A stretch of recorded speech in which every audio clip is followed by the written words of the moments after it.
मंजूरी दी गई थी, तो अब तक 3 से 4 मरतबा ज़िला शिक्षा पदाधिकारी के द्वारा उन मदरसों का जांच हुआ, जिसमें से 814 मदरसे का पेमेंट हो रहा है। बाकी 1646 मदरसे जिसका जांच होने के बाद फिर कोर्ट के हुक्म के मुताबिक उनका जांच हो करके तकरीबन 250 से 300 फाइलें जो मदरसा बोर्ड में है, जो सही पाई गई, जो सही पाई गई, उनको मदरसा बोर्ड भेज दिया गया है। लेकिन मदरसा बोर्ड के चेयरमैन कार्रवाई नहीं कर रही, उसको आगे शिक्षा विभाग भेजना था अब तक, लेकिन वो नहीं भेजी है। इसलिए हमारी सरकार से मांग है कि इनको जल्द से जल्द कैबिनेट करके जो मदरसे में शिक्षक पढ़ा रहे हैं उनके वेतन को जारी किया जाए। मेरा नाम हुआ निसार अहमद। हम लोग असल आमिर सुबहानी साहब के आवास पर इस वजह से आए हैं कि हाई कोर्ट की रोशनी में हमारे मदरसों के जांच हो करके मदरसा बोर्ड को डीओ ने भेज दिया। डीओ साहब के पास जबकि हम लोग जा रहे हैं तो चेयरमैन साहब ये कह रहे हैं कि आमिर सुबहानी साहब कहेंगे तब हम महकमे तालीम में भेजेंगे। इसलिए अपना इस वजह से हम लोग आमिर सुबहानी साहब के पास गुहार लगाने आए हैं कि हुजूर हम लोगों को बचा लीजिए, इलेक्शन का मौका है, हम लोगों को बचा लीजिए। हम लोगों को फाइल महकमे तालीम में मंगवा करके हम लोगों को जिस तरीके से 814 मदरसे को माननीय मुख्यमंत्री नीतीश कुमार ने कैबिनेट में पास किया और उनको वेतन दे रहे हैं, उसी का एक भाई 1646 बचा हुआ है, उसको माननीय आमिर सुबहानी साहब से कह करके महकमे तालीम में मंगवाएं और हम लोगों को भी कैबिनेट में पास करके इन्हें वेतन जारी कर दें। इसी के लिए हम लोग आमिर सुबहानी साहब के पास। हाँ, ये मौलाना, आप लोग यहाँ पर आमिर सुबहानी साहब के रेसिडेंस पर आप लोग आए हुए हैं। जी। आपके क्या मसाइल है, बताइए। मसाइल ये है कि हम बरसों से लगभग आज 12 से 13 वर्षों से गैर अनुदानित मदरसों को अनुदान लेने के लिए, अनुदानित करने के लिए राज्य सरकार ने वादा किया था, नीतीश कुमार जी ने वादा किया था कि बिहार के 2460 मदरसों को हम अनुदान देंगे। उसमें से 814 मदरसों को अभी तक अनुदानित किया गया है।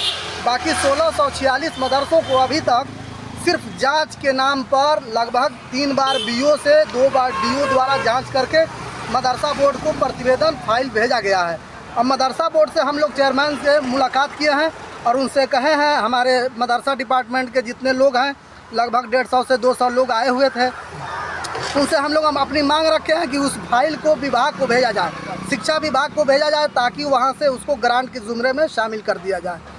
यही मांग को लेकर हम लोग आमिर सुबहानी साहब जो हमारे बिहार के चीफ सेक्रेटरी हैं, उनसे भी हम लोग मिलना चाह रहे हैं। उनसे भी हमारी बात हो जाएगी, हम उनसे भी गुहार लगाएंगे, अपील करेंगे, गुजारिश करेंगे कि जनाब हमारी फाइलों को मदरसा बोर्ड से विभाग को भेज दिया जाए। इन्हीं मांगों को लेकर हमारे तमाम असातिज़ा, हमारे जिम्मेदार आए हुए हैं। मैं मोहम्मद इसराफिल यूनियन के एक जिम्मेदार के हैसियत से, और बाकी हमारे साथ ये मेमोरेंडम क्या है? जी, ये आप किनको दे रहे हैं? ये आमिर सुबहानी साहब को दे रहे हैं, चीफ सेक्रेटरी के साथ ये अल्पसंख्यक के सचिव भी हैं, कमिश्नर। जी, अल्पसंख्यक डिपार्टमेंट के कमिश्नर भी।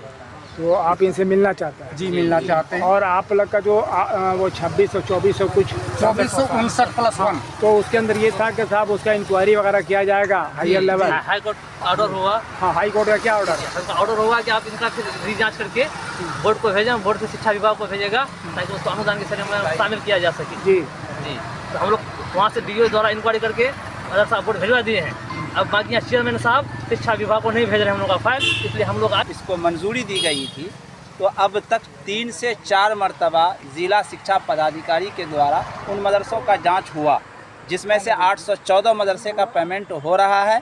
बाकी 1646 मदरसे जिसका जांच होने के बाद फिर कोर्ट के हुक्म के मुताबिक उनका जांच हो करके तकरीबन 250 से 300 फाइलें जो मदरसा बोर्ड में है, जो सही पाई गई, जो सही पाई गई, उनको मदरसा बोर्ड भेज दिया गया है। लेकिन मदरसा बोर्ड के चेयरमैन कार्रवाई नहीं कर रही, उसको आगे शिक्षा विभाग भेजना था अब तक, लेकिन वो नहीं भेजी है। इसलिए हमारी सरकार से मांग है कि इनको जल्द से जल्द कैबिनेट करके जो मदरसे में शिक्षक पढ़ा रहे हैं उनके वेतन को जारी किया जाए।